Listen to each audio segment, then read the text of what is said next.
que se le aproximaban en relatividad étnica. Sí. Fíjate Eh, que yo estoy en servidores de... ¿Ya vamos a empezar o...? Sí, por sí, favor, ya vamos a empezar, chicos, sí, ya, porque ya pasamos los 10 minutos de tolerancia, ya vámonos. me confirmó que Salvador que no llega, entonces si no, se nos va la clase.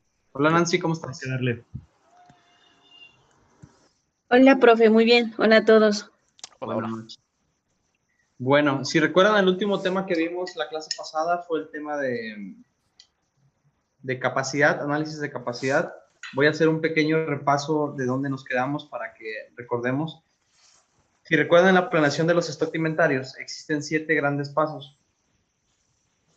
Dentro de estos 7 pasos nos va marcando cronológicamente cómo es que hay que empezar a definir un stock de inventarios en cualquier tipo de negocio. Entonces, aquí ya revisamos la clase pasada lo que es la planeación y definición de un BCD y BCM.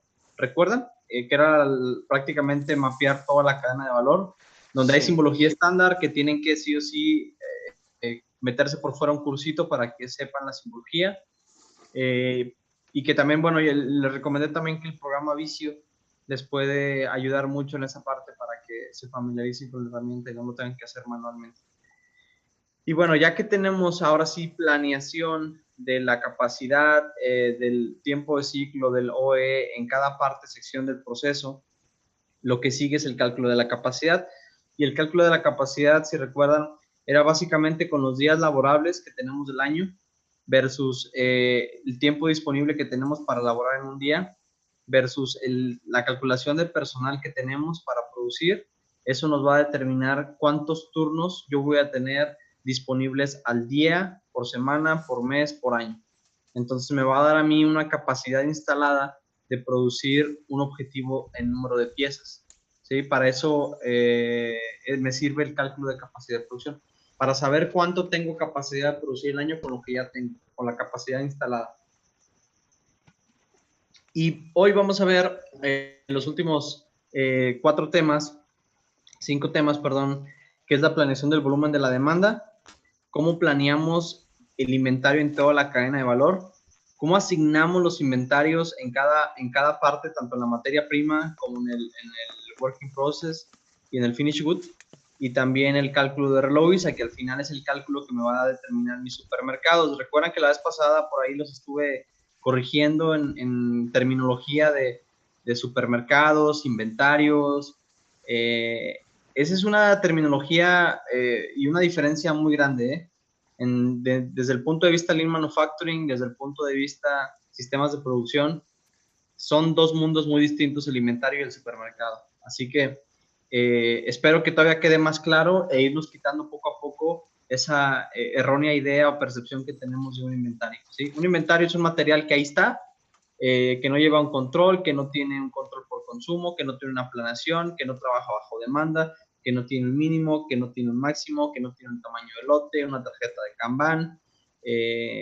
Y eso, agréguenle que no tiene estándares físicos como lo tiene el supermercado, como el carril FIFO, como la delimitación del pasillo, como los flujos, los trolleys, los carritos. Entonces, bueno, todo eso va a formar parte de un concepto integral de una calculación del inventario, ¿vale? Y al final vamos a llegar a la parte de conteos cíclicos, es decir, cómo controlamos que lo que ya definí y lo que puse en un plan se ejecute y se lleve de manera sistemática. ¿Sí? ¿Hasta aquí alguna duda, chicos? No, prof. Oh, nice. Vale, pues vamos a empezar con el tema 3, la etapa 3, planeación del volumen de la demanda. Miren, este tema es bien sencillito.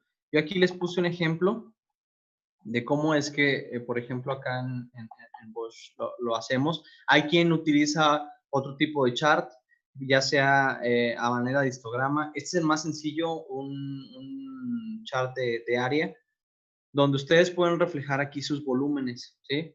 Si se fijan, yo aquí tengo, perdón, los números no se alcanzan a ver abajo de los años, pero es desde el 2017, 18, 19, 20, 21, 22, 23, y es cada semestre 1, semestre 2, ¿sí? Es cada mitad de año.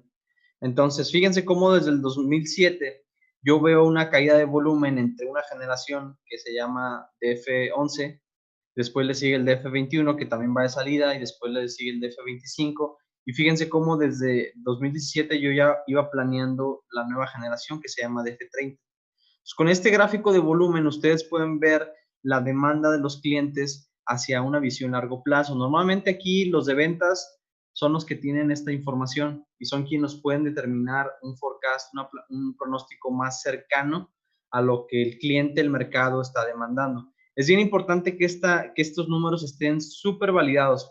En Bosch nosotros hay un término que se llama el TPZ, porque es la planeación de la demanda del cliente. Y ese estándar, no sé cómo se llama en su empresa, pero ese les va a dictaminar todo. Sí, este nos va a dictaminar de aquí en adelante todo lo que hagamos. O sea, ahorita vamos en el paso 3. De aquí en adelante todo lo que hagamos va a ser en función a esto. Entonces, si ventas se equivoca en función a estas premisas o finanzas se equivoca en función a estas premisas de volumen, todos nuestros cálculos puede que sean favorables o desfavorables, pero no nos conviene tener estas pérdidas tanto positivas como negativas, porque todas esas fluctuaciones de la moneda, ¿sí? Acuérdense que para una empresa es mejor tener el dinero en un banco, rinde más, nos da más rendimiento que tenerlo ahí moviéndolo en materiales, teniéndolo ahí en nómina, moviéndolo ahí en costos fijos o variables. Entonces, por eso es que entre más exactos seamos y no tengamos variaciones tanto positivas o negativas en función al volumen de la demanda, vamos a tener una planeación más efectiva de recursos. ¿Sí queda claro? Sí, profe. Entonces, aquí en esta herramienta no hay mucho que decir. La clave está en que ventas haga un forecast muy cercano a lo que está pasando a su mercado. El mercado hablando de donde ustedes venden, no de un mercado donde ustedes no participan. Si ustedes, por ejemplo, nosotros el 80% es NAFTA. Si yo enfoco el 80% en lo que está pasando en Asia, pues yo voy a hacer, mis premisas van a estar mal definidas para mi volumen de demanda. Entonces, por eso yo tengo que concentrarme en lo que mis clientes que vendo yo, cómo se están comportando ellos. Y normalmente les preguntas, y normalmente hay contratos, y normalmente ventas, ya esta información ya la tiene bien pulida. Entonces, aquí es un trabajo en conjunto de ventas, finanzas y del de producción. ¿Sí? ¿Alguna duda o pregunta con este paso? Este es el paso número 3.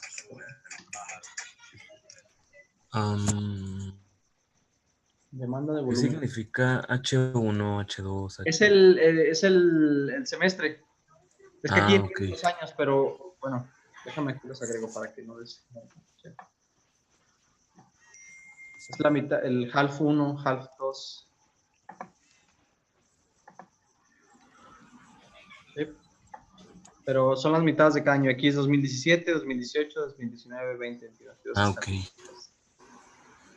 Y igual la denominación DF se utiliza en todas las empresas o esto solo No, es en Bosch. es el acrónimo Bosch. Esa es una generación del ABS. Ok. Sí. Sí. Sí, porque bueno, sí, esa era mi duda. Gracias, prof. Sí. Todo bien. Ok, vale. Si no hay otra duda, vamos al punto número 4, que es la planeación del inventario en cuanto a la materia prima, el work in process, que es todo el material que se está modificando, trabajando o que está en flujo, y el finish good, que es material que ya está liberado, emplayado. Fíjense cómo funciona. Aquí yo les voy a mostrar, bueno, aquí vienen unas fotos de ejemplos. La verdad es que prefiero abrirle el archivo de Excel para poder hacerle un zoom. Entonces voy a abrir aquí el archivo de Excel. Ustedes también lo pueden, aquí lo tienen como referencia. Si lo quieren usar, adelante. Dejen que abra el archivo de Excel, permítanme.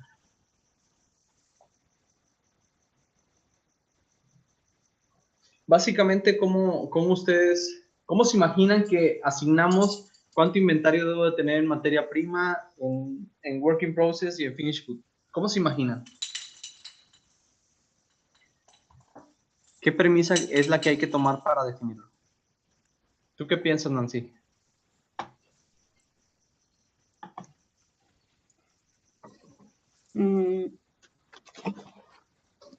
No sé, ¿No? ¿David? ¿Tú qué piensas? Ah, La relación en ventas, compras y lo producido. No sé, no tengo idea, la verdad. Cristian, ¿Cuál es la pregunta, profesor? Perdón, es que me estaba llamando mi mamá. en ¿Mande? función, a qué creen que definimos, qué crees que definimos el inventario en materia prima, en work in process y en finished good? La demanda, más que nada. La demanda, es correcto, sí. De hecho, la demanda y el conjunto de la cadena de valor. La localización, todo eso. Recuerdan que en la cadena de valor, el que detonaba toda la explosión de producción de componentes, el jalar materia prima lo hace el cliente cuando él recolecta, ¿sí? Entonces acuérdense, siempre véanlo como una cuerda. Imagínense una cuerda larga, donde en esa cuerda participan varios integrantes en esa cadena de valor, empezando por el cliente. El cliente es el que va a jalar esa cuerda, es el que está hasta adelante, ¿sí? Y luego atrás de ese cliente está logística. Atrás del cliente de logística está producción. Atrás de producción está el proveedor, ¿sí? Y bueno, dentro de cada parada, pues imagínense que al de producción está echando la mano calidad, mantenimiento, manufactura, ingeniería, y a los proveedores, pues le está echando la mano otras empresas, tier 2, Tier 3, Tier 4, que están apoyándole también en abastecer los componentes, ¿sí? Y a logística también le está apoyando ventas. Entonces, todos ellos no crean que están jalando en direcciones diferentes. El cliente, cuando jala hacia su lado, demanda que el de logística, que el de ventas, que el de ingeniería, que el de producción, que los proveedores corran al mismo ritmo que el cliente. Y eso está determinado en su cadena de valor, ¿sí? Respondiendo muy particular a la pregunta, ¿cómo voy a saber cuánto voy a tener de materia prima? ¿Cuántos componentes tengo que tener? Ah, perfecto, te lo va a decir el cliente. Si tú empiezas, por ejemplo, si tu cliente te pide 100 piezas por semana, tú en el finish good tienes que tener, considerando la fluctuación que traes, 115 piezas, ¿sí? Como finish good. Pero luego en producción, sabiendo que tienes un 85% de OE, tienes que considerar entonces 140 piezas, ¿sí? Y luego, tú como subensamble o proveedor del que va a producirlo, del pacemaker, tú eres más lento. Entonces, tú traes un OE del 90%, pero eres más lento en tu tiempo de ciclo. Entonces, tienes que producir 180 piezas, ¿sí? Ahora, para que tú puedas producir 180 piezas en ese subensamble, tienes que tener atrás en componentes, no sé, 3, 4 días o lo equivalente en piezas a 250 piezas. Entonces, ese cálculo de los takt times, de los OE, de los tiempos de ciclo, te va a ir determinando cómo vas a calcular tu inventario en cada parte de la cadena de valor. ¿Queda claro? Entonces, no es que el cliente, por ejemplo, David, no, con tu negocio de cerveza, no es que si tu cliente te consume 1000 botellas de cerveza a la semana, tú no vas a tener atrás 1000 y 1000. Va a depender de tu tiempo de ciclo que tú tengas en producción, del tiempo de ciclo que tenga tu proveedor, el que te lleva la botella, la etiqueta, la materia prima, para definir qué stock tú vas a tener en cada parte de tu cadena de valor. Si tú defines a razón de lo mismo que te pide el cliente, te vas a quedar sin stock. ¿Por qué creen que se va a quedar sin stock, David?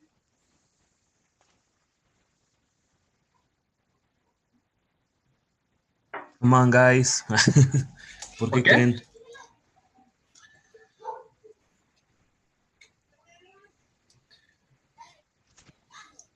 Cristian, ¿por qué Uy, se me crees? va a apagar esto. ¿Se le va a acabar la cerveza a David? Ajá.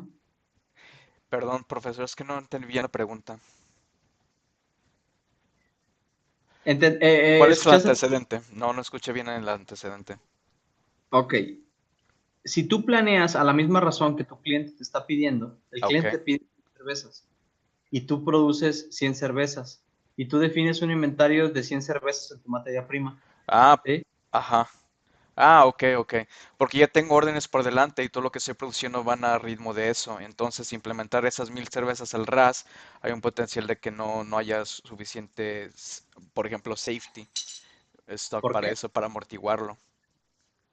¿Pero por qué crees? porque los Ay, tiempos van empalmados de las órdenes que estaban previas a este nuevo ingreso.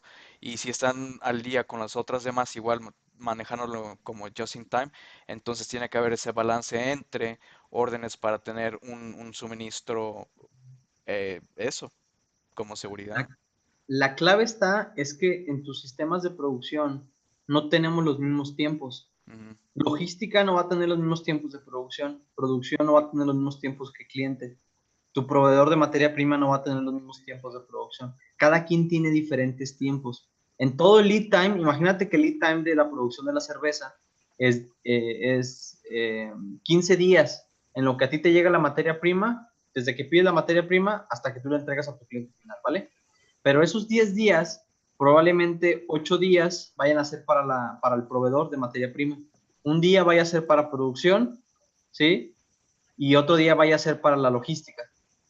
Entonces, si se tarda más tu proveedor y tú tienes un inventario más grande con cliente, te va a comer algún día el cliente. Entonces, ahí para allá va el término leveling. Todavía no lo vamos a ver aquí. Y simplemente quiero que en su cabeza vayamos viendo hacia dónde está esta parte de asignación de inventarios. Aquí lo que ustedes pueden ver al año, y así es como se planea por año. Tienes que planear siempre por año. Acuérdense que las demandas son por año. Entonces, ustedes aquí tienen que ver por año cómo se comporta. Aquí en el número 1 es enero a diciembre, ¿no? Ustedes pueden ver que el volumen varía. ¿Por qué crees que varía, Nancy?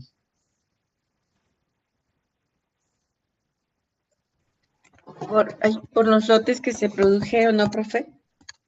Conforme a la demanda que iba pidiendo el cliente. Y en función a qué crees que quedó diferente en cada mes. ¿Qué tipo de productos son esos, perdón, profesor? Este es el de un ejemplo de Bosch, ¿no? Pero la pregunta es ¿por qué creen que está diferente cada mes? Lo vimos en el paso anterior.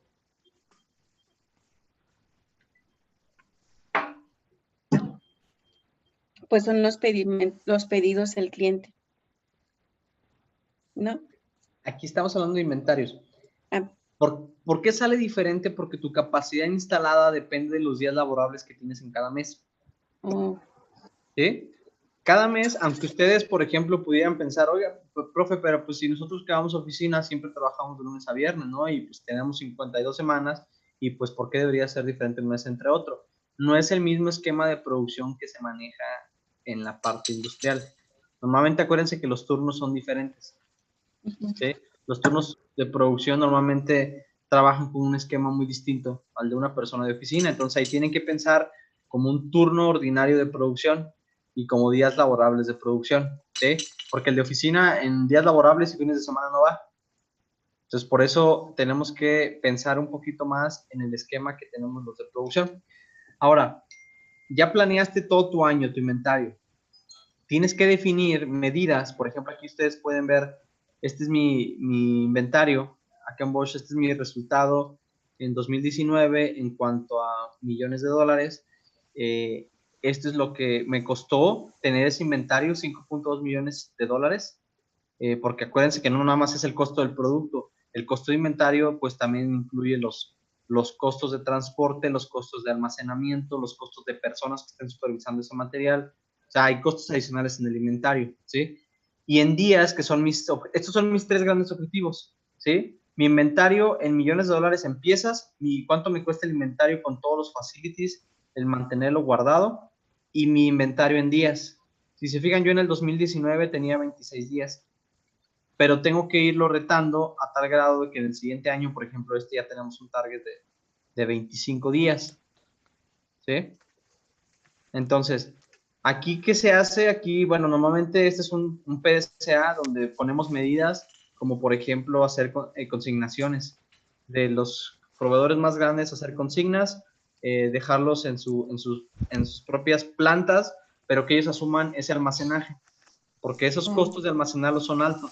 Entonces, por ejemplo, estas son ideas de cómo poder soportar este tipo de costos de inventario, dejándolo con el proveedor para que el a proveedor, cuando yo le consigna. pida, lo tenga listo para enviármelo, ya producido. pero yo no asumo ese costo. Yo tengo mi dinero en el banco y cuando me llega mi planta, ahí pago. ¿Sí? ¿Se trabajan a Tesla, profe? A todas las marcas. Mm, Este año particularmente, bueno, ese año tuvimos el ramp up de Tesla, pero para todas las marcas trabajamos. ok. Entonces, este, en lugar de que el proveedor lo envíe directamente para tener el material aquí almacenado, esperando a que sea utilizado para producirse, o bueno, para ensamblarse, se mantiene con el proveedor hasta que sea necesario y cuando Correcto. llega a planta se paga automáticamente. Correcto, porque si tú lo tienes en tu planta, tú corres el riesgo de que se dañe en el inventario, que se dañe en el almacenamiento, que se dañe en la logística. Y ya si se daña en esa parte de la cadena de valor, es tu responsabilidad, tú lo pagas. Pero si está con el cliente, él asume todos los costos de almacenarlo, de supervisarlo, de mantenerlo con las condiciones que tú pidas, ¿no? Ah, Pero ok, imagínate, ok. bueno, normalmente no es como un inventario pequeño, o sea, estamos hablando aquí de cuestiones grandes, ¿no? No sé, $600,000 en inventario. O sea, imagínate tener $600,000 en tu empresa y que, por ejemplo, un proveedor, por ejemplo, aquí en Finion, te dé esta opción de, no, ¿sabes qué, Bosch? Pues yo te lo guardo en mi almacén, con tal de que tú me sigas comprando, yo te lo guardo, yo asumo los costos y cuando tú me pidas, te lo envío. Y hasta que no te lo envíe, tú me pagas. Entonces, el cash flow, la liquidez que tienes tú, no la tienes almacenada en un inventario, sino que la tienes distribuida en el banco, generando más dinero. Mm, Esa es la estrategia. ok. Y por ejemplo, cuando la tiene o sea, digamos, Tesla tiene cierto almacenaje, ¿no? De Bosch, por así decirlo. Ajá. Este, ¿Y cómo sabe Bosch que le tiene que producir más de ese inventario a Tesla? O sea, bueno, yo pongo a Tesla porque me sucedía con BMW que el proceso estaba tan automatizado que no era necesario hablar con ventas o sea, con ninguna parte de ingeniería, simplemente en producción, cuando se necesitaba que se hicieran los kits, Ajá. se prendían los foquitos en rojo y se comenzaba a producir. Y pongo a Tesla porque pues Tesla está súper tecnológica y bueno, yo por eso No, me da esa duda. mira, todo depende de tu estrategia de negocio. En nuestro caso, por ejemplo, tenemos muchos componentes de Asia, ¿sí? A Tesla, a ti no te pide que tú tengas un just in time, ¿no? El cliente normalmente dice, mientras tú respetes cada que yo te pongo una orden en SAP y me lo entregues en tiempo, yo estoy bien. Evidentemente tú no es así que Tesla te pone una orden hoy, jueves, y tú apenas, cuando recibes la orden, apenas lo vas a producir. El supermercado trabaja al revés. Tú predices la demanda de Tesla y antes de que Tesla te pida algo, tú ya tienes ese producto. ¿Qué va a pasar cuando Tesla te diga, yo quiero esta cantidad? Inmediatamente tú ya lo tienes fabricado. ¿Sí me Ok, entiendes? ok. O sea, Sí, sí. pero ¿por qué pasa esto? Seguramente en el caso de estudio que tú mencionas, tú eras más rápido que el cliente. En este caso, a mí lo que me limita son mis proveedores. Yo tengo proveedores asiáticos que tardan hasta 16 semanas en traerme una gomita. Claro, es estrategia de negocio. El traer esa Sí. gomita de Asia me cuesta 10 veces menos que fabricarla en México. Entonces, por eso te digo, va a depender mucho de tu estrategia de negocio para ver dónde puedes bajar más tus costos de operación. Ok, ok. Entiendo. Sí, sí, sí. Esa era mi duda. No, o sea, no sabía cómo entraba el supermercado en esa parte. Sí, no, y bueno, todavía no llegamos a la parte de supermercado, pero cuando llegamos a la parte de supermercado van a entender cómo el reloj ISA, que está partido en cuatro, la calculación es primero la demanda, después ya que forecasteas la demanda, viene el tamaño del lote, porque también hay que medir el riesgo. No puedes aventarte y decir, ¿sabes qué? Si Tesla, Jeep, no sé, BMW me va a pedir tantas piezas, tú no puedes aventarte y decir, yo voy a decidir producir más de lo que me va a pedir. Eso es un sobreinventario. Típicamente te basas en un contrato, te basas en el tamaño de orden que ellos te pueden pedir. Porque hay un contrato por volumen, que es este el que están viendo, pero también hay un contrato por tamaño del lote, que tiene que ver más con la ruta logística. Piénsenlo de esta forma. Cuando tú recolectas, viene un tráiler, ¿sí? Y normalmente el cliente te pone un empaque. Por ejemplo, Tesla. ¿Sabes qué? Yo quiero que transportes y empaques mi material de esta forma. Como es un producto ASD, necesito que sea en cartón, necesito que sea en una dimensión 90 por 120 y necesito que tenga una densidad de empaque de 140 piezas. Entonces tú con eso dices, ¿sabes qué? Tesla nunca me va a pedir en una caja más de 140 piezas. Por eso es que para Tesla su tarjeta Kanban va a llevar 140 piezas. Pero bueno, no me quiero adelantar porque eso lo vamos a ver en la definición del tamaño de lote y supermercados. Pero por ahí va. Al Ok, final tú tienes que ser más rápido que la demanda del cliente y la tienes que predecir. ok, perfecto. Gracias, profe. ¿Alguna otra duda con este tema de la planeación del inventario? Imagínense cuando ustedes tienen, se desconectó, ¿cierto? Imagínense cuando ustedes Sí, tienen profe. una planeación para el siguiente mes o para el siguiente año y les pregunta a su jefe, no sé, Cristian, necesito que planees cuánto vamos a poner de inventario el siguiente año en todo el negocio. Entonces, con esta herramienta tú puedes, con lo que ya tienes hasta el momento, que es tu análisis de capacidad instalada, puedes calcular cuántas piezas vas a ser capaz de producir en función a la demanda del cliente. Entonces, este paso número 3 lo que te dice es de cuánto eres capaz en función a esto, ¿sí? Ya ventas te dijo cuánto es tu volumen a vender, que es esto, ¿sí? Yo tengo capacidad de 21 millones de sensores para vender al año, ok. Ahora, lo transfieres a una planeación de inventario. ¿Cuánto voy a planear no solamente en finish good, cuánto voy a planear en work in process, cuánto voy a planear en raw material, para que de ahí tú digas, jefe, logística, tienes que mantenerme este stock de inventarios a este nivel. Ahorita todavía no estamos yendo por número de parte, ni por familia, ni por high runners. Vamos a llegar a ese nivel más adelante en el siguiente paso. Todavía no se me adelante. Ok. ¿Sí? ¿Queda claro? Sí, profesor. Sí, profe. Sí, profe. Y si, no sé, en algún momento, no se ha llegado a la situación de que, por ejemplo, el supermercado ya te indicó que debes de producir algo porque pues ya el cliente te lo va a pedir y que no te lo pida. Ah, es que para allá va el supermercado, para eso Ah, te ok. pone un mínimo y un máximo. Cuando tú Ujú. tienes un mínimo y un máximo, el mínimo es el riesgo mínimo, que si no te lo pide este mes, te lo va a pedir el siguiente mes, pero nunca se te va a quedar, nunca se te va a convertir obsoleto. Porque digamos que tú te quedaste con material sobrante. Ujú. Tesla te pidió 1000 piezas perdón, Tesla te pidió 750 piezas, pero tú produjiste 1000 piezas, porque eso te dice tu Ujú. tarjeta Kanban.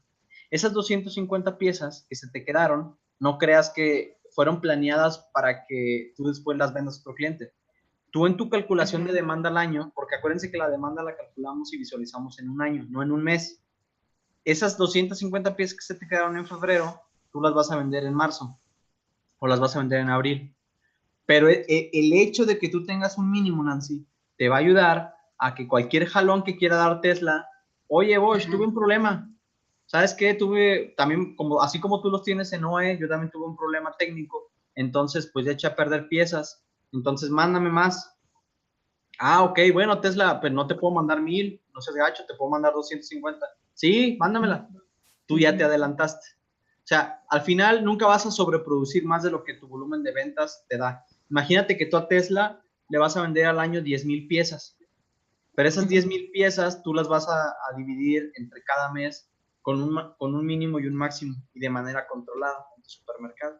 Entonces ya de esa forma tú vas siempre adelante que el cliente y ese mínimo que tú tienes nunca lo comprometes, ¿sí? Porque tú puedes Ujú. decir, oiga, profe, pero por ejemplo en diciembre, que ya no hay nada adelante, claro, pero tú en diciembre preparas para enero el arranque. Ujú. Entonces nunca se acaba, nunca se acaba. Se va a acabar cuando tú vas a tener una salida de generación o un cambio de ingeniería. Y los cambios de Sí. ingeniería normalmente no son tan rápidos. O sea, puede ser en 3 meses, pero tú ya en 3 meses ya aquí dices, ¿sabes Ajá. qué? Este número de parte ya no lo planeo como un high runner.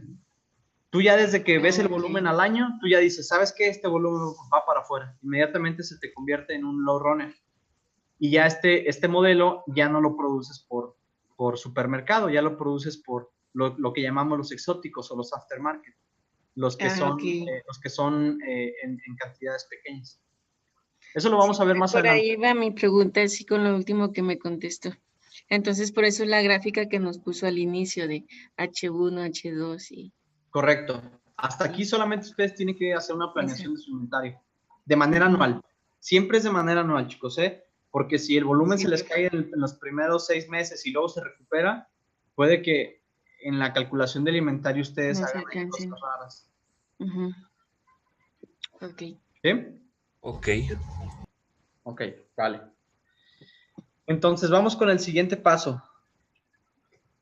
Ya que dije, por ejemplo, si recuerdan el paso acá arriba, yo planeé 25 días, perdón, para 2020 planeé 25 días, correcto. 25 días de inventario o bien lo equivalente a 5.7 millones de euros. Entonces, yo planeé eso, pero ahora me va a preguntar logística. Oye, producción, ¿y cómo los quieres asignar? Es decir, pues los quieres todos en materia prima, los quieres todos para que estén produciendo o lo vas a tener como finish good. Confírmame. Ah, perfecto. Ahí te va. Ahora sí viene chamba de planeador de producción. ¿Qué es lo que hace el planeador de producción? En función otra vez al BCD y al BCM, él va a determinar, ¿sabes qué? ¿Recuerdan el BCD que en el ejemplo donde teníamos ascensores y a arneses? Sí, Que que es el arneses era futuro. más lento que Sí, ascensores. sí. Ok, entonces el planeador lo que va a hacer es se va a proteger en la parte más lenta. Aquí es donde tenemos que tener más inventario. Si se fijan, aquí en esta gráfica de pastel, ustedes ven que el mayor porcentaje, el 47%, este es un acrónimo que está en alemán, pero está enfocado en la materia prima. Quiere decir que todo el inventario que yo tengo, el 47% está en materias primas, ¿sí? En componentes que vienen o componentes que están con mi proveedor o en componentes que yo tengo en almacenes, en mi planta. ¿Sí? El 39% es material que yo tengo en proceso. ¿Desde dónde se Uy, considera material en proceso? Cuando ya ustedes ya modificaron, alteraron o ya ensamblaron, maquilaron una pieza, desde ahí se empieza a contar ya como material. La más marcada, el indicador más marcado para que ustedes sepan cómo distinguir esta frontera, normalmente existen PCAs en SAP, donde tú mueves el material de logística. Tú lo sacas de almacén. Inmediatamente que lo sacas de almacén y la ruta lechera te lo lleva a la línea, ya se convierte en material de producción. Y ahí se convierte en material work in process o el famosísimo WIP, ¿sí? Que es todo el material que tú ya tienes. No importa si tú le pusiste una gomita primero y ya lo guardaste y después se mueve y aunque esté detenido o en movimiento, ya forma parte de tu material en proceso, ¿sí? Y todo ese material que tienes, desde que tú lo sacas de tu almacén de planta hasta que tú lo pones en un pallet y está liberado por calidad, todo el material que esté en esa ventana es WIP. Ay, Dios, perdón. Salud, no hay problema. Gracias. salud. ¿Sí queda claro hasta dónde queda el alcance de WIP? Sí, Sí, todo el material, la materia prima que este, está en proceso. Correcto. ahí tengo una pregunta, prof. Adelante. Dado que en México no tenemos la gran cultura de seguir los sistemas, siempre se encuentra una manera de hacer que fallen. Eh, por ejemplo, a mí me pasaba, ¿no? Como calidad clientes, había un reclamo de cliente y se le tenían que sustituir las piezas que él ya tenía allá.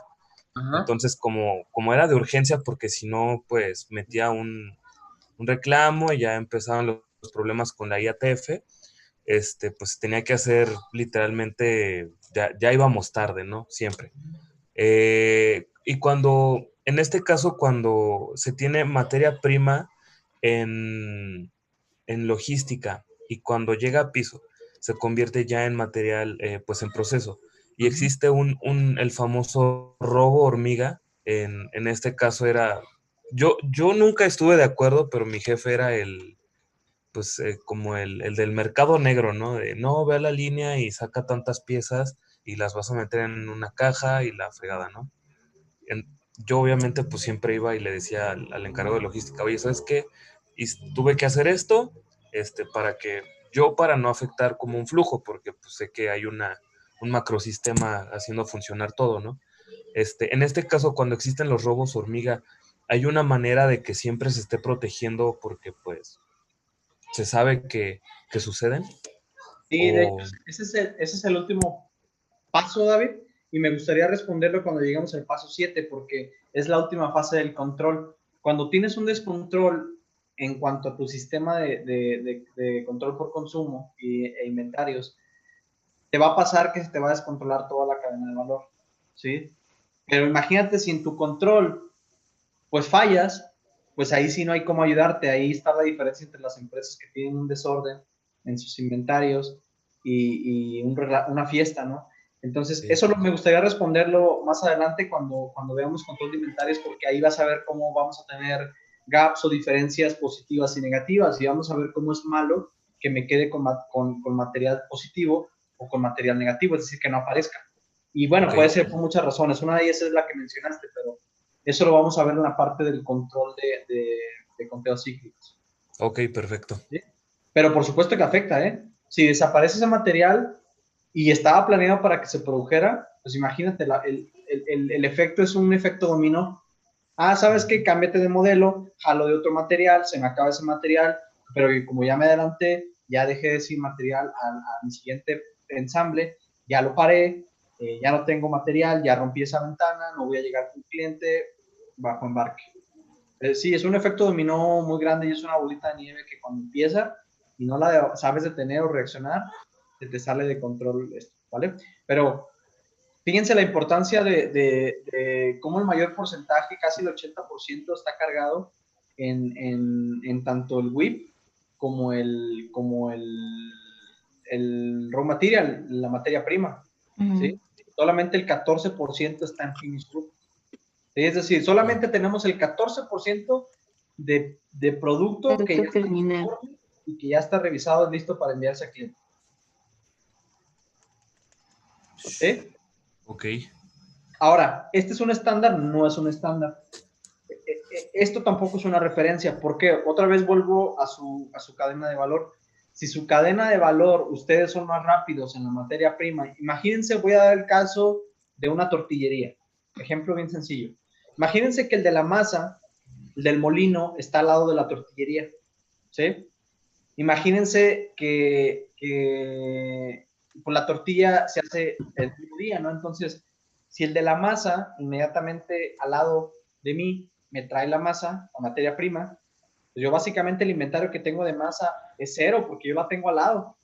Entonces, aquí no necesito un 47% de materia prima, ¿sí? Ahora, en working process, ¿yo para qué voy a tener mucha masa, aquí el working process va a ser más grande, porque a mí sí me conviene tener más masa lista por si llega el cliente, como la tortilla rápida, pues me conviene tener la masa lista para que cuando llegue el cliente, pues yo nada más la meto en la máquina y sale la tortilla calientita, ¿no?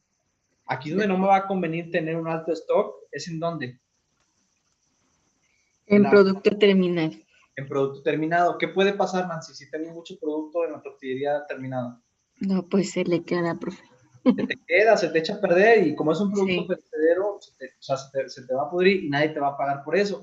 A diferencia de un producto, por ejemplo nosotros, ¿no? Que es un material moldeado, plástico que lleva recubrimiento, entonces no hay posibilidad de que se oxide, de que se dañe,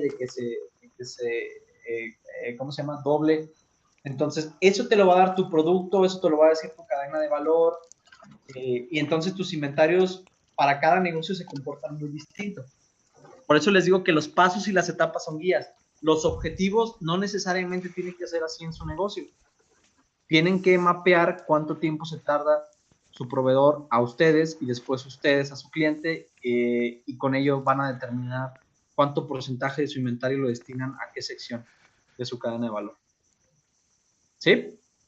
ok, Aquí, bueno, perfecto. nosotros le damos seguimiento de esta manera. Y llevamos medidas, ¿no? Aquí llevamos un control donde, por ejemplo, llevamos cuánto material tenemos aquí en el supermercado de cables, material detenido, sobrantes en el supermercado de sensores, material ya confirmado. Todo este seguimiento se lo damos para WIP. Estos son conceptos de material en proceso. ¿Sí? Porque típicamente producción nos toca ver el seguimiento del material en proceso.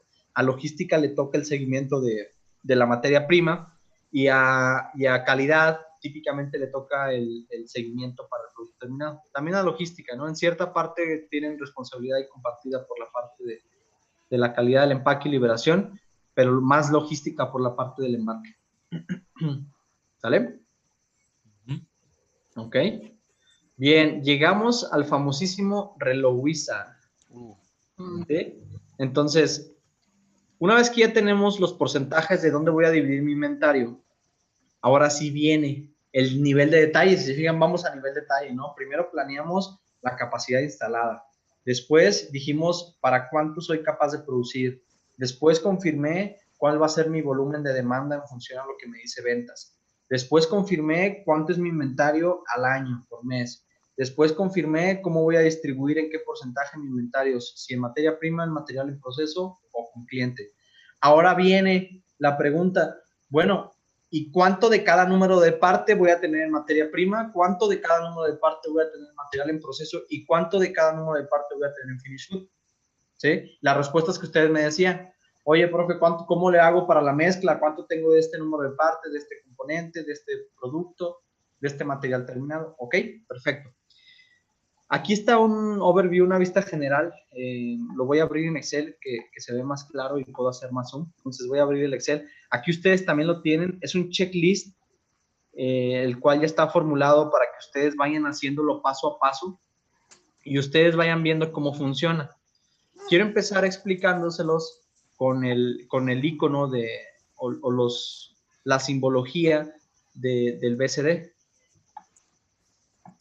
A ver, ya pueden ver mi Excel, ¿no? ¿Verdad? No. No. ¿Va? A ver ahí. Ahora sí.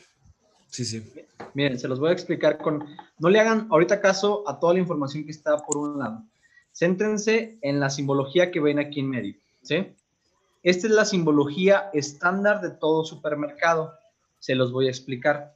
Imagínense que aquí tenemos dos procesos. Voy a tomar el ejemplo de mi cadena de valor, donde yo tengo un subensamble y tengo un ensamble final, ¿sí? Entonces, ¿yo cómo voy a ir de un subensamble a ensamble con un carril FIFO? ¿Cómo funcionaba el FIFO, Cristian? First in, first down. El primero entra, primero sale. Correcto. Si yo lo que produje en primer turno va por primero y no voy a saltarme la secuencia de lo que produje en el segundo turno. ¿Sí? O sea, ahí modelo A que produje en primer turno va primero. Y luego el B y luego el C y así. Entonces, así funciona de subensamble a ensamble final.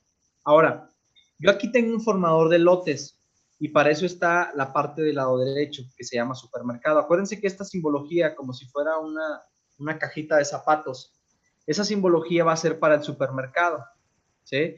Aquí ustedes tienen que comprobar tres cosas. Primero, físicamente tienen que comprobar que tengan una portería. Normalmente las empresas automotrices somos las que utilizamos este concepto. Normalmente hay carriles, como si fueran carriles, ¿cómo les diré? Seguramente, no sé si los has visto, David, pero son estos carriles que son como si fueran la central camionera, ¿no? Están todos estacionados, los carritos, con el material formado hacia arriba. Sí, sí. Entonces tienes que confirmar que en estos carritos existan sus cajas para Kanban y se tenga la tarjeta Kanban al frente de cada carril. Entonces, aquí ustedes lo que les dice esta media vuelta es que ustedes tienen que hacer retiros con un seguimiento a FIFO y un manejo de Kanban. Este formador de lotes o esta bandeja les dice que aquí tiene una tarjeta Kanban. Recuérdenme, lo vimos al principio cuando vimos conceptos teóricos de Lean, que es una tarjeta Kanban y para qué nos sirve. Nancy. Es lo que nos indica lo que nos toca hacer en alguna parte del proceso, la actividad que se tiene que realizar. Correcto, es la señal de producción. Acuérdense, la tarjeta Kanban nadie habla. La tarjeta Kanban te dice qué hay que producir, para cuándo, en dónde y a quién se le entrega. Por eso no es necesario hablar. La tarjeta Kanban, que está formada en este formador, me van a decir cuánto tengo que producir, en qué cantidades y para qué tiempo. ¿Sí? Entonces, imagínense que aquí en este supermercado yo voy a tener formadas 15, 20 tarjetas, dependiendo de cuántas tarjetas se acaban en el turno. Pero normalmente en un turno ustedes van a ver sus tarjetas Kanban formadas en orden de cómo las tienen que producir. Entonces, su supervisor de línea lo que tiene que hacer es revisar en qué orden su planeador de producción se las dejó para que ustedes empiecen en ese orden. Aquí es donde no se pueden saltar la secuencia, porque si ustedes se saltan la secuencia, van a romper el control de consumos. ¿Sí? Oye, si por ejemplo, les voy a dar un ejemplo. Imagínense que en la recolecta el día lunes viene Jeep y recolecta el martes GM y el miércoles Chrysler. Si ustedes se saltan esa secuencia y dicen, bueno, pues hay mejor, yo me salto este modelo y mejor que lo produzcan mañana el otro turno, porque a mí no me gusta y porque nos trae problemas, chalala. Si hacen esto, producción, lo que va a hacer es que va a romper con la ventana de las recolectas. Ya hay recolectas definidas de cada cliente. Entonces, imagínense que yo a Geme, si me tocaba el lunes y lo puse hasta el martes, pues pelation. Va a llegar el punto donde ustedes no van a llegar a clientes, porque a ustedes todavía les faltan procesos por seguir, ¿no? Procesos de ensamble, procesos de liberación, procesos de empaque. Entonces, es lo que nos dice este formador de lotes. ¿Hasta aquí vamos bien? Hasta aquí sabemos que va a haber una recolecta continua y sabemos que hay una tarjeta Kanban, la cual va a estar formada en lotes, con tamaños y cantidades por números de pieza y números de parte. ¿Sí? Sí, sí. Lo que te dice esta línea punteada, no crean que aquí es un viaje de una persona. La línea punteada significa el transporte de una tarjeta. Lo que se mueve es la tarjeta, no la persona. ¿Sí? Desde el punto de vista producción, tú el flujo logístico lo mueves a través de tu ruta lechera, pero tu flujo informativo lo mueves a través de la tarjeta Kanban. Profe, ¿qué pasa si esa tarjeta Kanban la pierdo, se me cae, la escondo, me la robo? Ya rompiste todo el sistema de supermercados. Porque otra vez, si pierdes esta tarjeta, pues tú le vas a mandar una señal errónea a logística. Esta tarjeta viaja hacia atrás. Es decir, cuando yo a cliente aquí me recolecta del lado derecho, ¿sí? Entonces, aquí yo en sensores produzco para tenerle al cliente siempre su material, su mínimo y su máximo. Y para ello yo le mando una señal a cables, arneses. Oye, arneses, ¿sabes qué? Prodúcete más porque el cliente me está jalando. Entonces, imagínense si esta señal de la Kanban no llega hacia cables, ¿qué es lo que va a pasar? ¿A quién voy a parar primero, antes de parar al cliente? A cables. A sensores. O Sensores. sea, porque la señal nunca va a llegar a cables, acá de este lado, mi subensamble. ¿Sí? Entonces, aquí es donde vemos la importancia en los supermercados del flujo informativo con el flujo operativo. ¿Sí? Tiene que estar, imagínense esta coordinación, bueno, yo tengo 24 líneas en solamente esta área, ¿no? Imagínense la coordinación que tiene que haber en esta área, yo tengo 2.500 personas, para que estas tarjetas se mantengan, para que sea la comunicación, para que no se pierda el entrenamiento y la filosofía de seguirlo día a día, turno a turno, con 357 números de parte.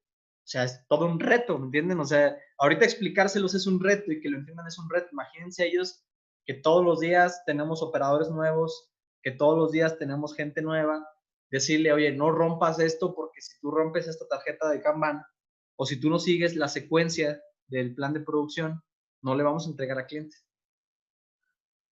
¿Sí? Entonces, miren, aquí vemos, del lado derecho vemos esta parte del supermercado.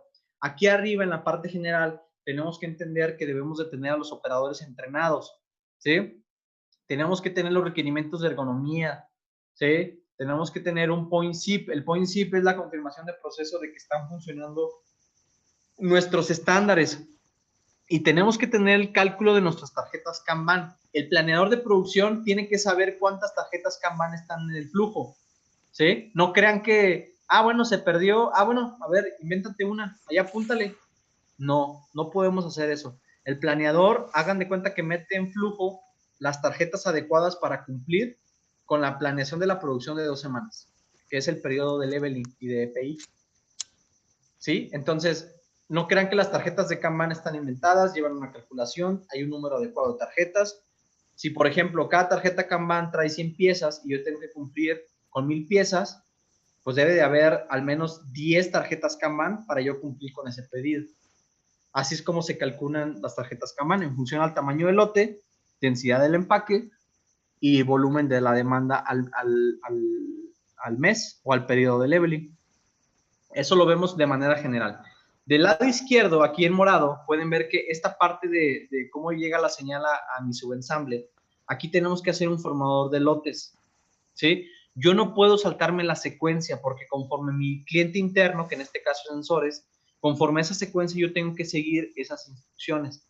Tengo que tener un límite máximo visualizado.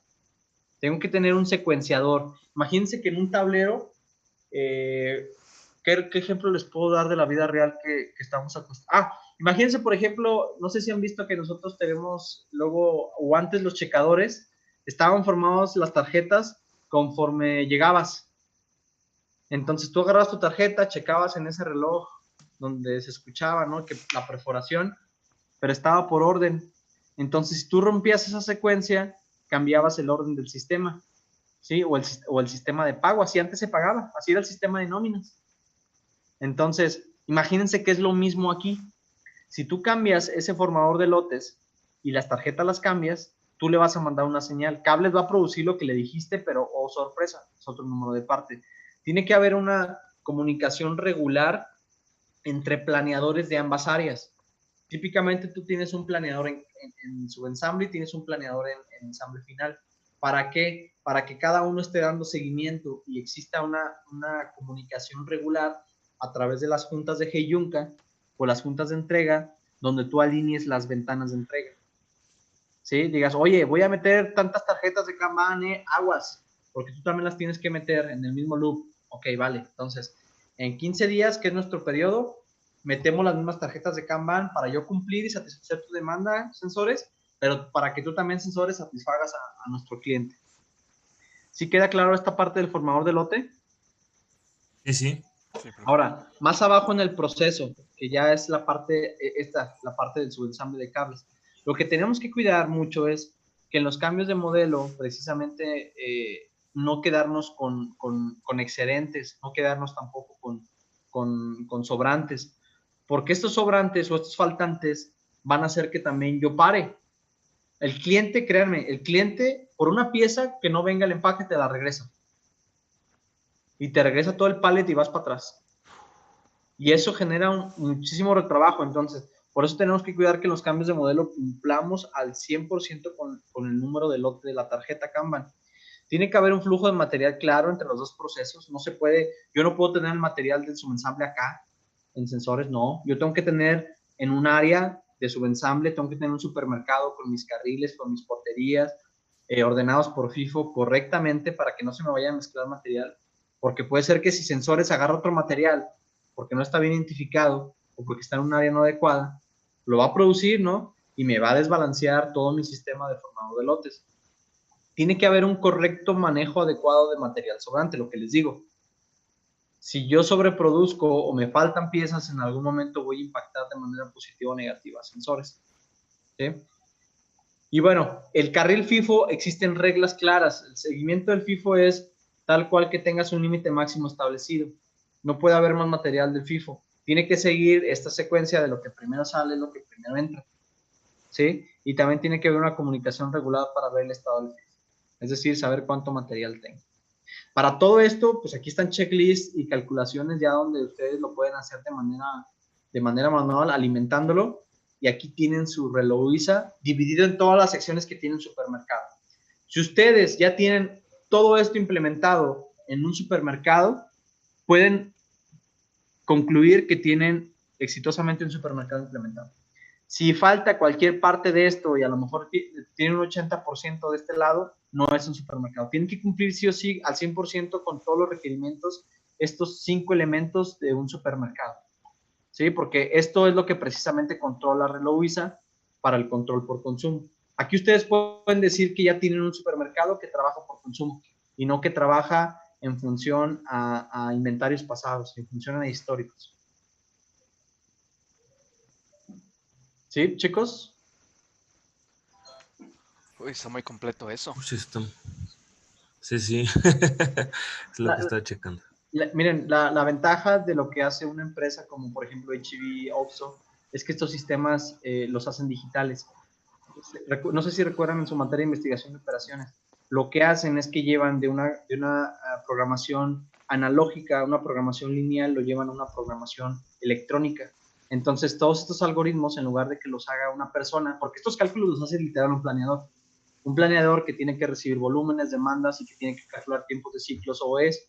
Pero imagínense que HEB, OXXO los hacen a través de un software, que es su sistema operativo. Este sistema operativo hace todos estos cálculos de manera automática. O sea, porque no crean que, oigan, pues, con todo respeto, ¿no? Pero no crean que el que está atendiendo en el OXXO se avienta todos estos cálculos. O sea, para llegar a este nivel de conocimiento en cuanto a inventarios, se requiere certificaciones en leveling, en full system, en logistics, se requiere un alto grado de conocimiento en planeación de la producción, tienes que pasar por la experiencia de estar en producción, ¿no? O sea, no crean que alguien llega tan fácil a tener este conocimiento, ¿no? Los planeadores les metemos una carrera muy fuerte de logística y una carrera muy fuerte de producción para que lleguen a este nivel de conocimiento. Y claro, otras empresas van por el camino de pagar por un software y pagar altos costos en un software. Pero bueno, las empresas como las que estamos apuestan más por desarrollar al personal para que lo desarrollen de una manera autónoma y sistemática y hagan mejoras. Porque pues sí, tú lo puedes tener en un software, ¿no? Pero tú no puedes saber si puedes tener áreas de oportunidad, proyectos, porque al final lo hace una máquina en el OXXO. Pues, ¿quién te dice que estás haciendo lo correcto en el OXXO? ¿Quién te dice que no hay oportunidades? Pues la verdad no, hasta que no metes ahí un experto en control de inventarios.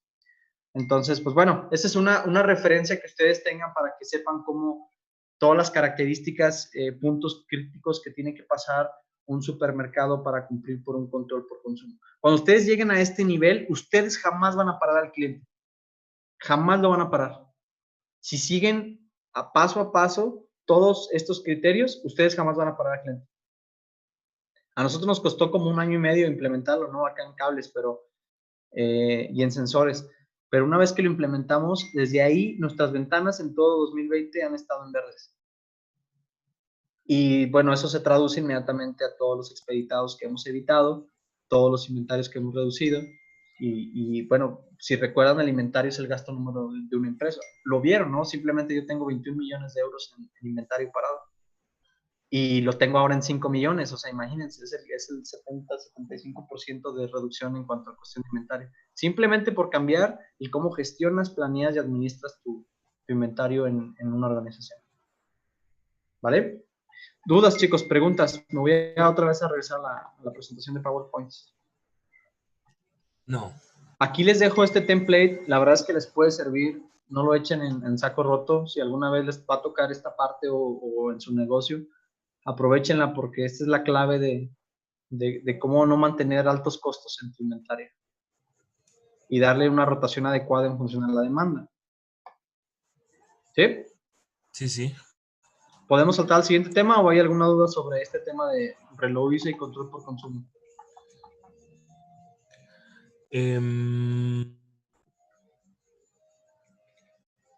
Híjole. ¿Los confundí más o...? Ah, ok, ya. Es que no había leído la de las instrucciones. 1 o 0 si no se tiene. Ya. Sí, porque esa era mi duda. ¿Y cómo lo lleno? Ya. O sea, ¿qué marcas pongo? Pero ya lo vi. Ustedes cuando van llenando esto se va formulando. Después les va pidiendo el tamaño del lote y en automático les pide también las piezas y así es como lo van formulando y ustedes lo que les decía, no tienen que preocuparse por, oye, yo tengo que hacer el cálculo de cuánto tengo que calcular para este cliente. No. Los únicos datos que requieren para hacer este Relovisa es la demanda del cliente, es su tamaño de lote, es la densidad de su empaque y de ahí en fuera tienen que conocer su tiempo de ciclo y su OE. O sea, son 5 datos que ya hemos visto, tanto en la planeación de la capacidad de la producción y también en la parte de los inventarios. Con esos Ok. 5 datos tú puedes calcular Relovisa y puedes tener supermercados. That's it. Ok, perfecto. Cristian, Nancy. ¿Alguna pregunta sobre este tema, Reloisa? Bueno, ahorita lo estoy revisando en mi otra pantalla, pero es que sí se ve complejo es de leerlo más detenidamente, más que nada.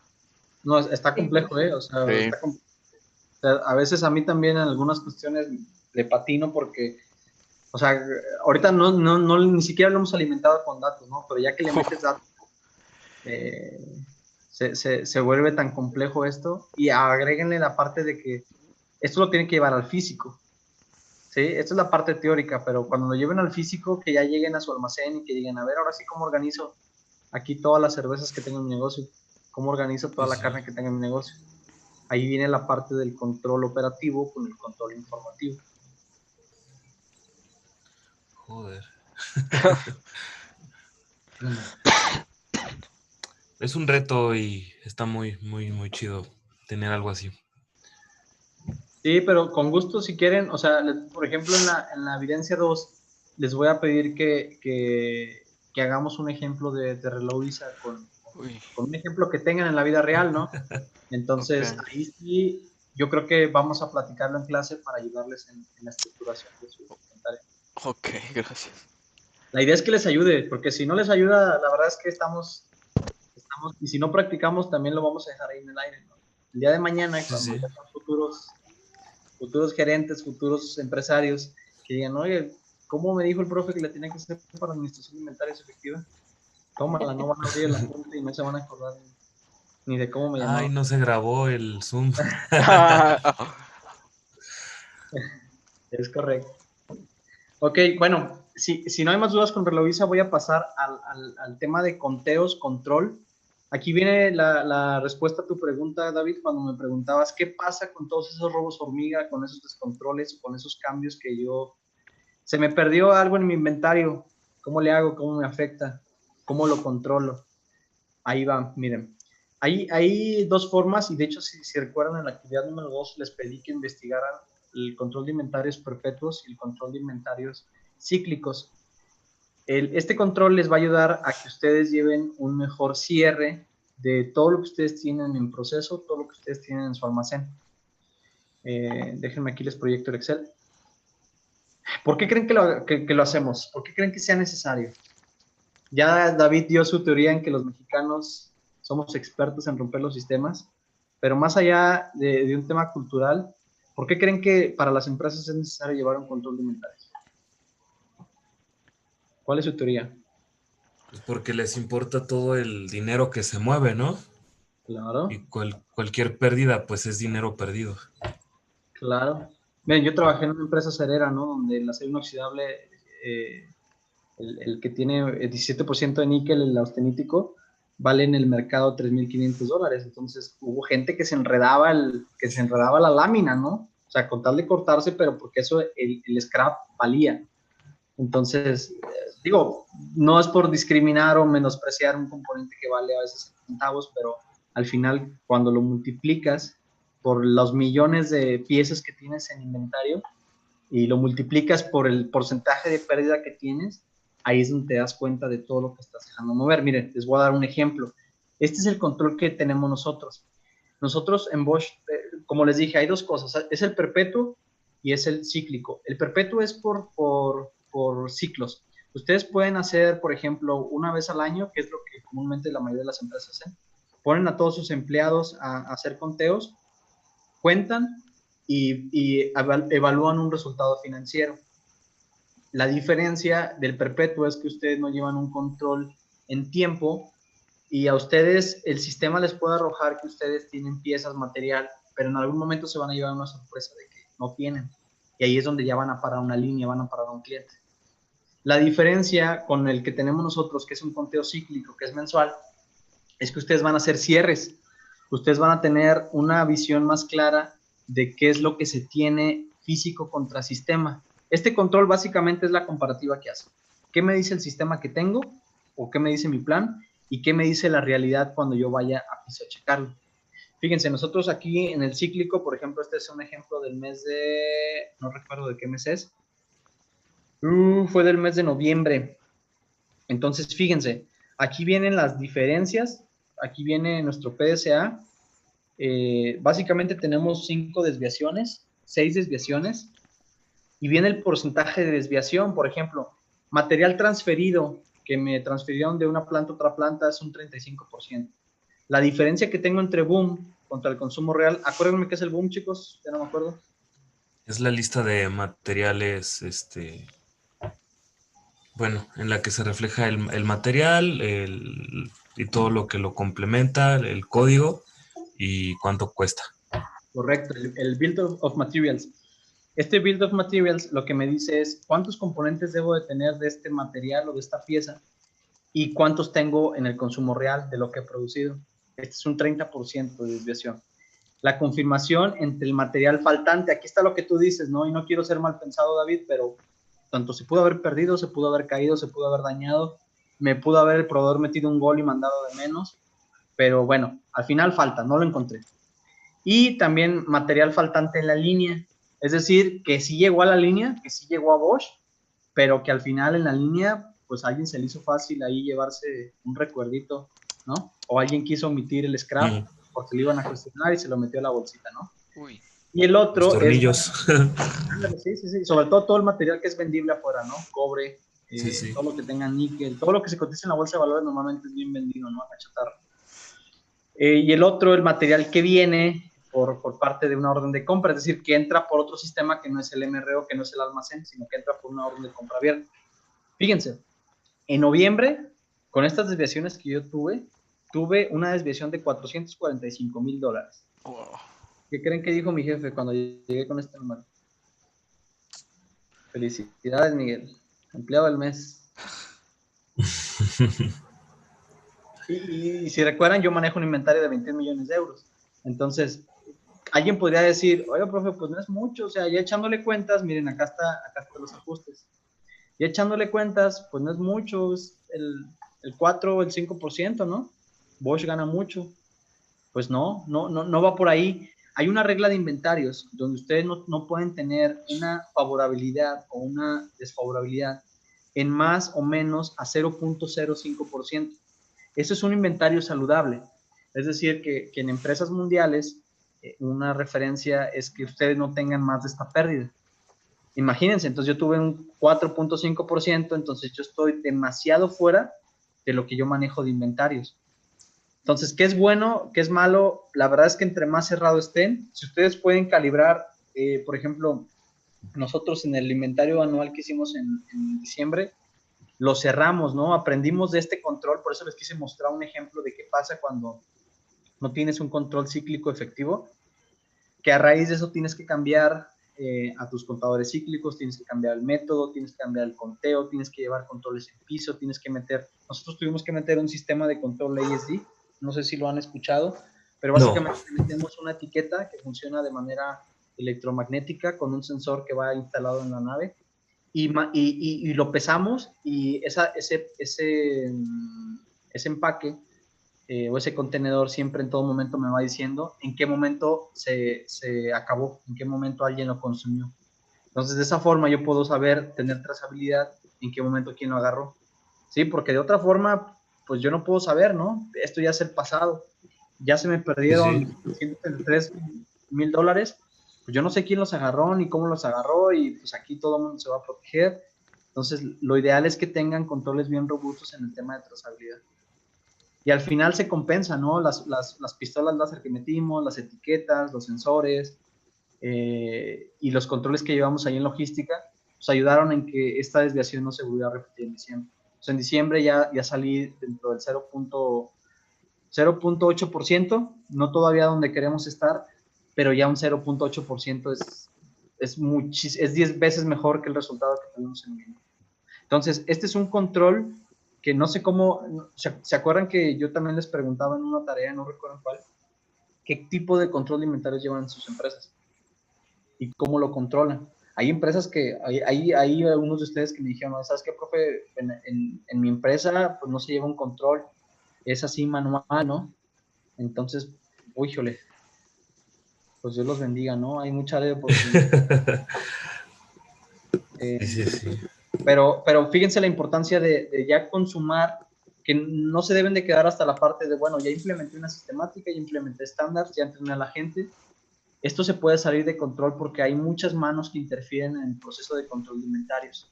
Ahorita tú lo dijiste, David, ¿no? ¿Cómo controlas que tú vayas a la línea como calidad, les tengas el material, agarres una pieza para muestra y ya no la regreses nunca? O sea, es muy difícil porque todo el mundo mete manos a los componentes, todo el mundo mete manos al finish good. Y pues imagínense todavía más en productos cuando son más pequeños, cuando tienen un conflicto de interés. O sea, al menos mis productos, mis componentes lo hacen para esconder el scrap, ¿no? Porque son gomitas, son arneses, son cabezas moldeadas de sensor. O sea, esto en el mercado no les van a dar ni nada. Pero imagínense negocios que tienen conflicto de intereses, que por ahí tienen componentes vendibles, que tienen componentes que les pueden servir para su casa, que tienen componentes que pueden piratearse o vender en el mercado negro. Entonces ahí es cuando, híjole, tenemos que ser más estrictos en los controles operativos aquí del control de inventario. Wow. ¿Alguna duda, chicos, con esta parte del control de inventarios, que es el último paso? Sí, por ejemplo, este documento de control, pues solamente usted tiene o sea, esa información o se presenta siempre, no sé, mensualmente en una junta o Sí. cómo es el proceso para informar. Sí, mira, la dinámica es, nosotros tenemos la regla de 4 ojos, o sea, los contadores cíclicos no están en mi equipo, están en el equipo de finanzas, porque aquí puede haber un conflicto de intereses también entre departamentos. Si yo soy producción y a mí me miden por inventario, yo puedo maquillar datos y al final el resultado financiero puede variar. Entonces, ¿cómo se hace? Llevamos una junta regular donde finanzas baja un reporte de SAP, que es todo lo que está activo en electrónico. Hacemos un levantamiento de producción y después haz de cuenta que juntamos y cuadramos. Finanzas no me dice cuánto hay en inventario, ellos me dicen, tú inventaria todo. Entonces, cuando yo llego con una lista de inventario y le digo, ¿sabes qué? Cuadré tanto en piezas, tanto en costos. ¿Cuál es tu resultado de finanzas? Ah, es tanto. Entonces ahí empiezan las diferencias. A ver, hay de sobrante con este número de partes, este número de partes, búscalo. Y nos damos a la tarea de buscarlos, y ya no lo encontramos, pues tenemos que declararlo como perdido, ¿no? Pero luego hay cosas que, así como este, ¿no? ¿Sabes que lo tiene el cliente? ¿Sabes que lo tiene logística bloqueado? ¿Sabes que lo agarró el ingeniero? Ok. Pero hay cosas que ya, o sea, tú sabes que no puedes poner literal que se lo robaron, pues porque no tienes evidencias, pero lo declaras como perdido y ahí vienen los ajustes. Y este es el porcentaje de variación que les comento. Y cuando tú empiezas con esos porcentajes, es porque es síntoma de que estás teniendo un mal control. Ok, Pero siempre es así en 4 ojos. y por ejemplo, si se tenía un control y un inventario de un material, ¿no? Y hubo un cambio de ingeniería y ese material se quedó en una bodega, y después cuando se va a hacer ese chequeo, se encuentra ese material, pues que tuvo un cambio. ¿Se continúa, o sea, se vuelve a poner en línea o ya cuenta como scrap? Y, Lo scrapeas, lo vuelves obsoleto. ¿Por qué? Porque si tú lo dejas ahí, va a ser fácil que alguien... Imagínate que, por ejemplo, yo soy con Valeo y con Conti en el tema de sensores competencia. Imagínate que a mí se me haga fácil sacar una pieza, llevárselo a Conti o a Valeo y les diga, miren, pues aquí está el producto de Bosch. Tómala, ellos lo pueden investigar, estudiar, analizar y a tal grado que puede hacerse un plagio de esa marca. Entonces, tenemos que sí o sí destruirlo y se tiene que declarar como material obsoleto y se tiene que destruir. Hay reglas, hay ciertas reglas financieras y de compliance que se tienen que dar en el control de inventarios. ¿Sí? ok, ok, Sí, es como si tú perfecto. dices, oye, ¿sabes qué? Aquí tengo en tu negocio de cerveza, ¿no? Y aquí tengo esta cerveza que no voy a vender porque hice pruebas, pero aquí la tengo. Lo recomendable es que la tires y la rompas. O sea, no la puedes por nada del mundo ofrecer al mercado porque tú no sabes si está validada por calidad, tú no sabes si alguien más te puede copiar esa receta, tú no sabes de qué forma estás desprotegido. Entonces, al tú sacarla al mercado, corres el riesgo de que alguien lo instale, lo consuma y que tenga afectaciones a terceros. Y ahí viene la parte de las pólizas, daños a terceros, daños a civil, y ahí sí no te protege la empresa, o sea, ahí te dice, tú, David, tú la tomaste y tú asumes las responsabilidades, ¿no? En Bosch ya pasó que metieron a un gerente de calidad a la cárcel, porque liberó un management release en el cual falló en una camioneta Toyota, no funciona, imagínense que tu ABS no funcione, pues tómala. ¿Quién liberó eso? Gerente de calidad, vas para la cárcel. Qué duro. O sea, a ese nivel puede llegar que tú hagas un mal control de un inventario, sobre todo en piezas delicadas, cuando trabajas en temas de salud o en temas de seguridad, ahí está bien criminalizado. Ok, para tomarlo más en cuenta. Para ahora sí ponerme las pilas. ¿Qué Sí, pasó sí, sí. ahí? No, Oigan, es que, uy, no. Hay mil cosas que uno dice, ¿a poco esto pasa? Yeah. sí, sí. Oigan, pues lo más triste de la película, la tarea. Tarea número 3 es que investiguen ustedes en fuentes bibliográficas. Por favor, chicos, citen en APA, Sí, porque las últimas tareas, por ahí les estuve bajando calificación porque no me citaban en APA, no utilizaban referencias. Yo no sé si esa información es plagiada y pierde peso y pierde confiabilidad. Entonces, por favor, utilícenlas. Díganme la importancia de la planeación agregada, la jerarquía de las decisiones en cuanto a la planeación de la producción, de todas las etapas que vimos. Yo ya les puse la recomendada, esa debería ser. Si encuentran una mejor, también se vale replicarme. ¿Sabe qué, profe? Encontré una metodología en la cual marca que primero va la planeación de la demanda. Bueno, ahí ustedes van a replicarme, ¿no? sí. Principales aspectos relacionados con el problema de la planeación agregada. La planeación agregada es cuando ustedes planean la producción, ¿sí? En función a lo que van a producir. El significado de la unidad de producción agregada, escriban los términos y expliquen la relación entre la planeación agregada como cuellos de botella, capacidad, horizontes de planeación. Horizonte de planeación es la gráfica que vimos donde ustedes analizan la capacidad de todo el año, ¿sí? Y me ha gustado mucho el que hagan mapas conceptuales porque creo yo que también para ustedes es más visual. Entonces, por favor, si eso lo pueden hacer en un mapa conceptual, en lugar de que pongan letras, prefiero que hagan mapas mentales, mapas conceptuales, tablas comparativas para que a ustedes también esté más claro las diferencias entre cada, ¿vale? Para el 3 de agosto, acuérdense que tienen 3 días hábiles después de la fecha y cualquier duda me la comentan por WhatsApp, ¿sale? Perfecto, Vale, profesor. perfecto. Muy bien, chicos, pues los dejo que descansen y nos vemos el día de mañana. Nos Ok. vemos, profe. Dale, Bye. profe, igualmente. Que descansen. Bye. Igual, bye bye. Chao. Igualmente, bye, bye.